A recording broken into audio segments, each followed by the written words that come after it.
Alors nous allons maintenant nous intéresser aux bonnes pratiques pour gérer sa relation client en temps réel, passer d'une simple consommation de reporting à une démarche push grâce aux alertes. Cela vous semble-t-il une tendance de fond, Jonathan Tunnicliffe?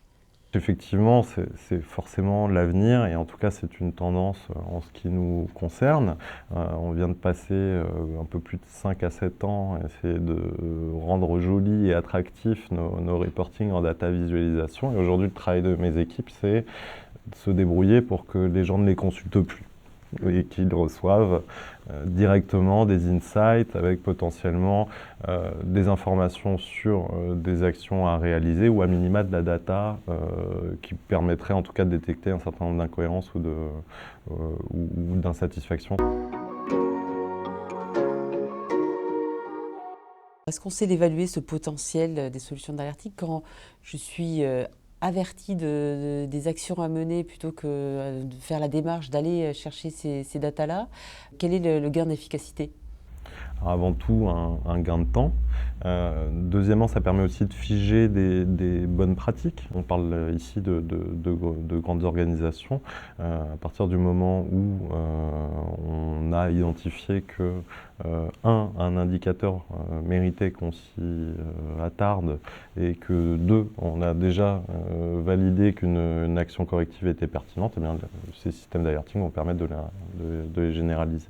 Alors j'ajoute aussi à la notion d'alerting la notion de workflow, parce que si une alerte a pour vocation d'informer une fonction métier pour lui demander de faire quelque chose, le workflow peut également permettre d'aller directement influer sur un système d'information pour déclencher une action corrective vers d'autres services ou vers un outil quel qu'il soit. Si je prends l'exemple d'une insatisfaction client, il est d'une bonne pratique de figer encore une fois un processus au travers cette fois d'un échange avec le système d'information pour par exemple détecter une insatisfaction dans un sondage et se débrouiller pour qu'un détracteur d'une certaine typologie de clients à laquelle nous souhaitons faire attention soit automatiquement rappelé demain matin sur la base d'un de ces verbatim sur un système de sondage. Alors, pour incarner le propos, pouvez-vous partager les bénéfices obtenus par un acteur, un de vos clients, dans la vraie vie? Alors oui, je vais citer un de nos clients dans le domaine de l'assurance et la façon dont il a dû réagir à une contrainte réglementaire qui s'appelle la directive pour la distribution des assurances et qui a pour vocation, si je généralise, d'amener un petit peu plus d'éthique et des bonnes pratiques dans la vente de contrats d'assurance. L'impact sur les services clients à distance, c'est qu'un certain nombre de ventes qui ont été réalisées par téléphone sont soumises à des obligations très claires de verbatim ou de validation, de mise en lumière d'un certain nombre de points du contrat avant de prendre la commande et d'engager le contrat un du cadre client. strict. Exactement.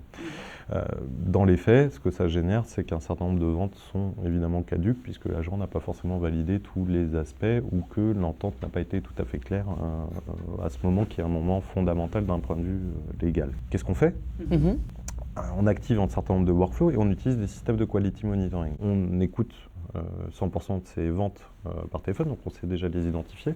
Deuxièmement, on détecte les non-conformités. Automatiquement, le client va être appelé le lendemain matin pour régler le petit point juridique dans le discours.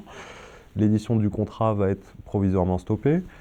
On finalise et on règle ce problème, on revérifie la nouvelle conformité et automatiquement l'édition se poursuit et le client reçoit ces éléments et cette fois peut être rassuré. Effectivement, on voit bien le potentiel de cette méthodologie qui permet d'être en anticipation par rapport à tous les problèmes qui pourraient survenir.